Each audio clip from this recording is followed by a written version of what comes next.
Hello fashion lovers, welcome back to my YouTube channel. In this tutorial, I'll be showing you guys how to make this beautiful corporate blouse with a very clean finish. If this seems like something you're interested in, make sure you keep on watching. And if you haven't subscribed to this channel, make sure you hit on the subscribe button, like this tutorial, share to family and friends who you know will be interested in tutorials like this. And make sure you watch to the end to get all the tips that I'll be sharing in this tutorial.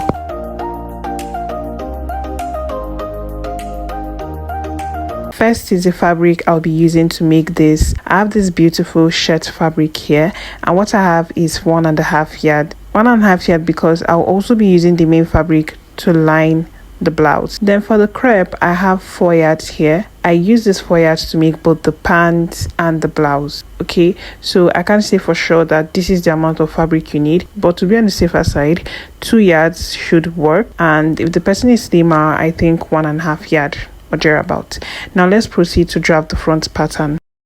First, we need to draft our basic bodies. I already have my lines here, but for the sake of the beginners, I'm just going to explain what each of these lines stand for, then we proceed. Okay, here I have my shoulder line, and from the shoulder line you're going to mark your shoulder to the bust point here. Next is your shoulder to your waistline. From the waistline now, you're going to mark your waistline to your hip line measurement.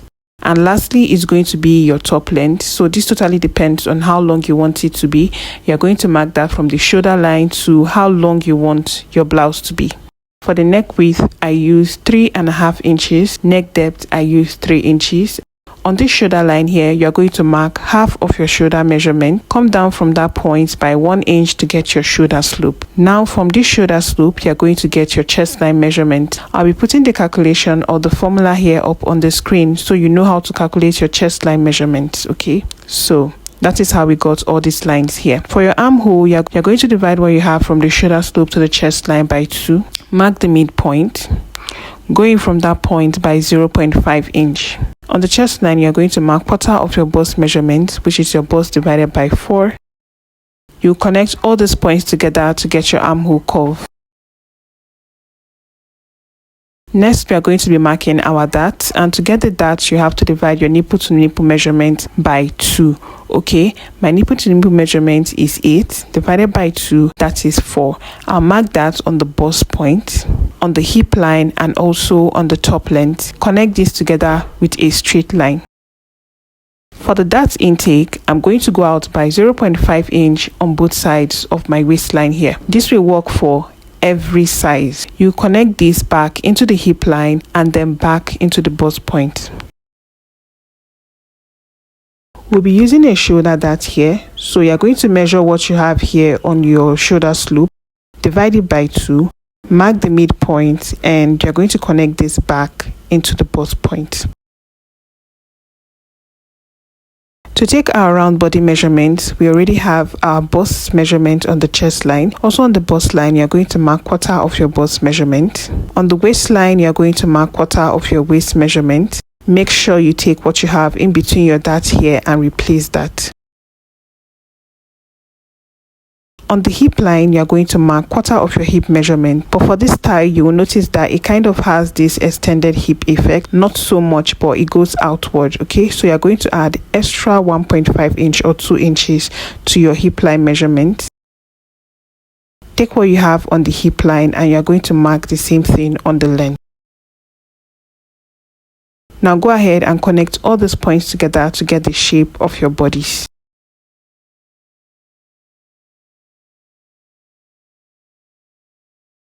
Next is to get the style line of this dress, and to do that you're going to come down from the waistline by 3 inches, and then at the top length here I'm going to go in by 2.5 inch. You can also do 2 inches, and using my curve I'm going to connect these 2 points together. This is just me trying to get the best curve. After doing that, at the side here you're going to go up from the top length by 2 inches. Using your curve, you connect this point to the side. Now that we are done getting the style line, the next thing we are going to do here is to take our bust dart. Okay, and the bust dart is literally the difference between the shoulder to waist in front and the shoulder to waist at the back. Mine is 2 inches, and I'm going to mark that from the bust line downwards and connect this into the bust point. Lastly, for the front pattern, it's going to be the style line we have around the neckline. So from the neck depth here, you're going to go down by about 4 inches. You can do 5 or more depending on how deep you want it to be. Then from this point, you're going to connect with a curve back into this point here. So here you're going to go in by 0.5 inch. Then you're going to use your curve to connect them together. This is just me trying to get the perfect curve that looks like what is on the blouse that I'm recreating. So after doing that, you can see what I have. I'm satisfied with this. So that is basically just it for the front pattern. Now I'm going to proceed to cut this out. You can watch how I'm doing this to know exactly how to go about yours.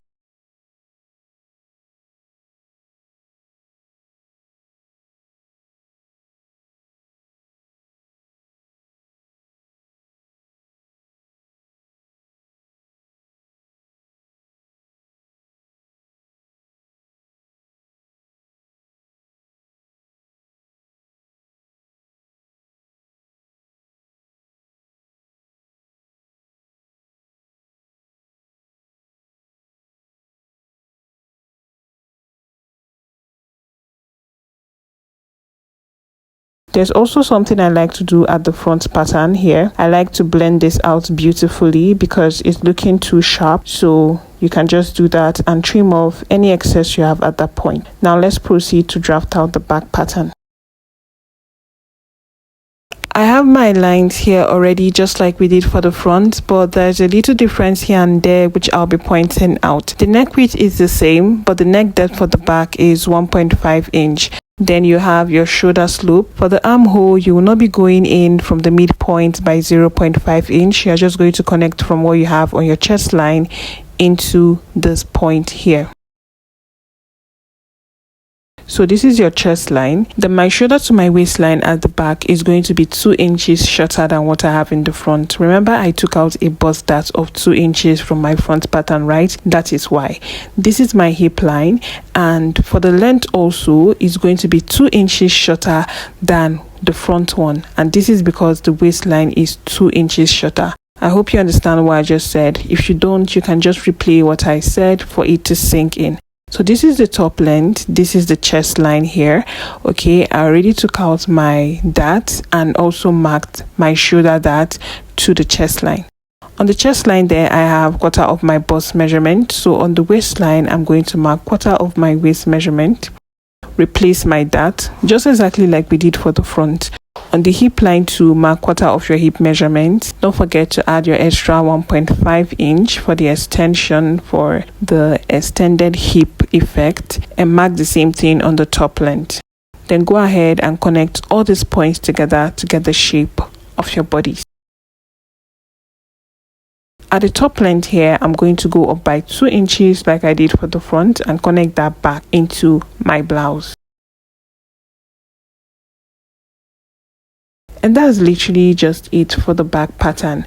Now I will not be attaching a zipper to my back pattern. I decided I wanted the zipper to be at the front of my blouse, but I'm going to be doing a contour here to help to give my waist a cinch effect at the back. And to do that, at the waistline here, I'm going to go in by 0.5 inch and I'm going to connect it back to the neckline and back into the length. That's literally just it for the back pattern. So this is just me trying to label each of my lines so that everything is going to be in order. Then I'm going to proceed to cut this out. You can watch to see how I'm doing this to know exactly how to go about yours.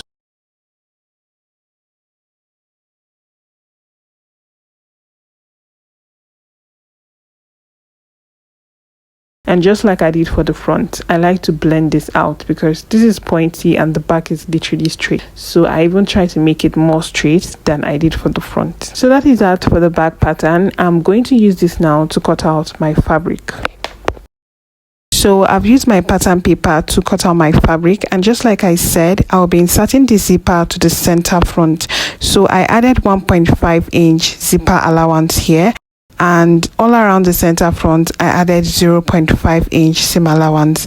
To the side front, I added 0.5 inch all around this part for seam allowance, and to the side I added 1.5 inch seam allowance. Make sure that you cut out 2 of the crepe and 2 of the shirt fabric, okay, also for the side front, and make sure that your lining is about 1 inch shorter than the main fabric.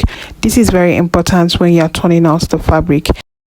Now we are going to proceed to sew this, to join all these pieces together. So I'm just going to use one to demonstrate this to you. So I'm going to get one center front and one side front like this. All you need to do is to place them right sides facing each other, pin this down,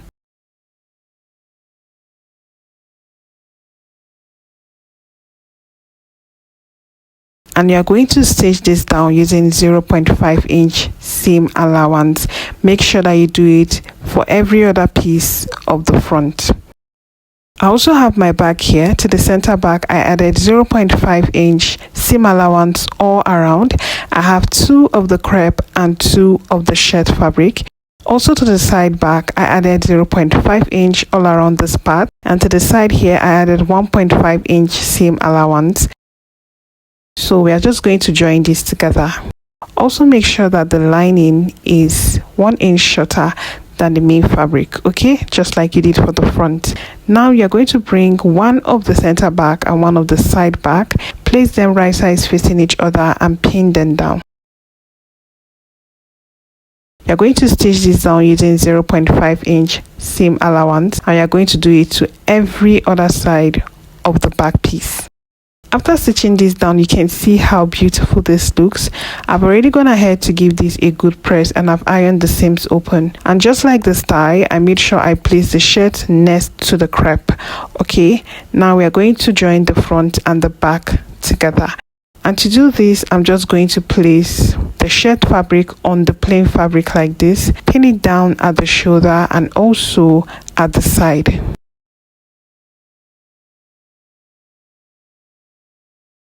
I'm going to repeat the same thing on the other side. And don't forget, the center back, you're meant to join it together, okay? So I'm also going to pin that down.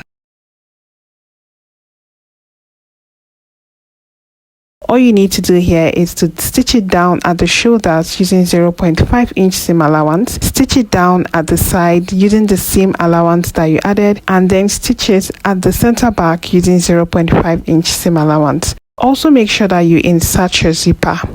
So I've gone ahead to do that, and you can see what this looks like. I'm just going to open up the zipper to quickly show you guys something. So while inserting the zipper, you need to make sure that you leave about 0.5 inch down here before you start inserting your zipper, because you're going to be using the lining to turn this out and you need a neat finish.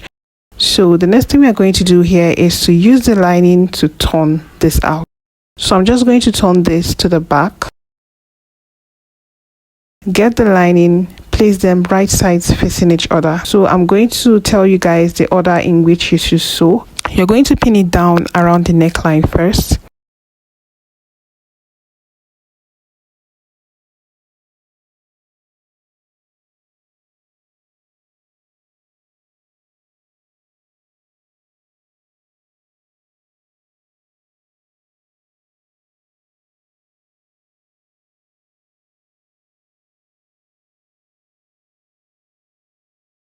And you're going to stitch it down using 0.5 inch seam allowance. Next, you're going to stitch it down at the length. Okay, remember that the lining is shorter, so you have to drag them to be the same length or bring them together to be the same length. Pin it down.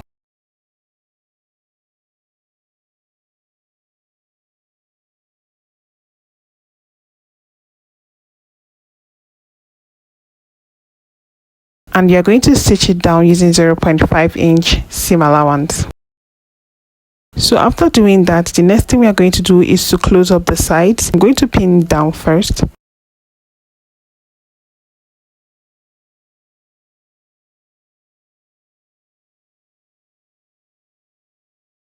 When getting to the end, you'll notice that one is a bit shorter. That is how it is meant to be. Okay, so just pin it down like that. Then you're going to make a stitch very close to the first zipper stitch, and when you get to this point, you stitch it down using 1/2 inch all the way to the length.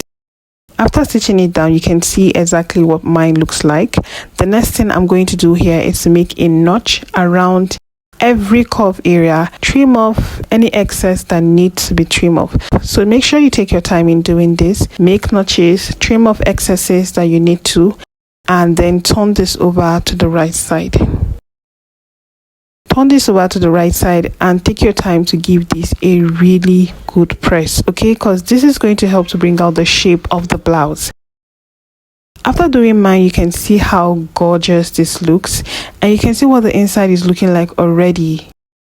The next thing I'm going to do here is to insert my sleeve, and to do that I'm going to take the measurement of what I have around my armhole.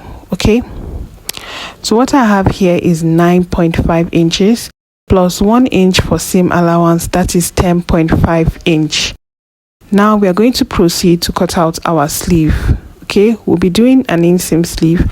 So I have this piece of fabric here. First I'm going to fold it into 2, and then I'm going to fold it into 2 again. That is a fold of 4 because we are cutting both sides of the sleeve together. I hope that's clear.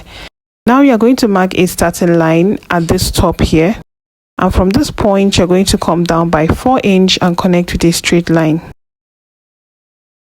Next, you are going to mark the length of your sleeve. Mine is 10 inches plus 1 inch for seam allowance. I'm going to mark this at 11 inches. On this line here also, you are going to mark 4 inches here and here, connect together. On this line, you are going to mark what you measured around your armhole plus your 1 inch seam allowance. Divide what you have here by 2. Connect with a curve upward here and then with a curve downward. On this point here, you are going to mark half of the measurement of where your sleeve is stopping and add extra 1 inch for seam allowance. Connect these 2 points together. Now you are going to proceed to cut this out. Now while cutting this out, I remember that you have to confirm your measurement, okay? So what you took around your armhole, right, you're going to confirm it. Just take the measurement again to be sure that it is the same thing. So you can see that mine is supposed to be a little bit inward, right? So I'm going to connect it back and I'm going to cut this out. Make sure that you make a notch at the center here. Now I'm going to use this to cut out the lining. I've gone ahead to cut out the lining here. Also make sure that the lining is about 1 inch shorter than the main fabric, and also make a notch at the center of the length. Now place these right sides facing each other like this, and you're going to stitch it down using 1/2 inch stitching allowance at this point. After stitching it down, you're going to close up the side, so just turn it this way. You're going to take the measurement that you measured around your armhole. Mine is 9.5 and I'm going to mark it here. Mark it here and also mark it on the lining. At this point here, you're going to mark half of the round measurement of where your sleeve is stopping. Connect all these points together. Now you're going to make a stitch following this line that you just drew here. After doing that, you're going to go ahead and turn this over. This is what it should look like. I'm going to just give this a good press quickly. We'll be attaching the sleeve to the blouse, and as you can see here, I've gone ahead to attach the first sleeve, so I'm just going to show you how to do this one. Okay, this is pretty easy. I might not be able to use the exact words, but once you watch what I'm doing, you'll be able to understand. Make sure you create an opening at the side seam of your lining. This is going to help you to turn out your sleeve. First, we are going to do the main sleeve. Okay, place them right sides facing each other like this, pin it down and turn it from this point here. It's going to make it easier for you to pin it down all around.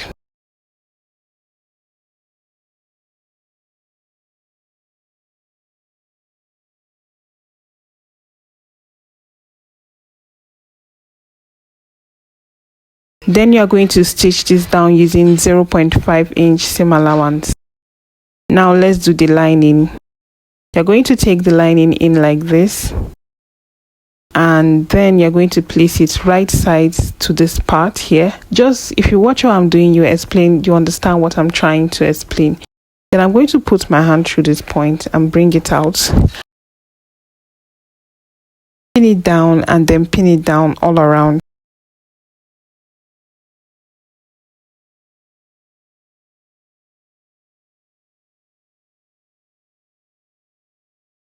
So we are going to go ahead and stitch that down using 0.5 inch seam allowance, and this is what it should look like when you are done. Okay, and after you finish that, you're going to be closing up this side seam that you opened using a top stitch. After doing that, I went ahead to give this a really good press, and you guys can see how beautiful and clean this looks. You need to upgrade your fashion skills, okay? You need to know how to do a proper inseam without stress. And that is it for this tutorial. If you know you found this tutorial helpful, please make sure you leave a like, leave a comment, share this to family and friends who you think and know will be interested in tutorials like this. And we're going to go back to our holiday outfits inspired tutorial. I'll be seeing you guys in my next one.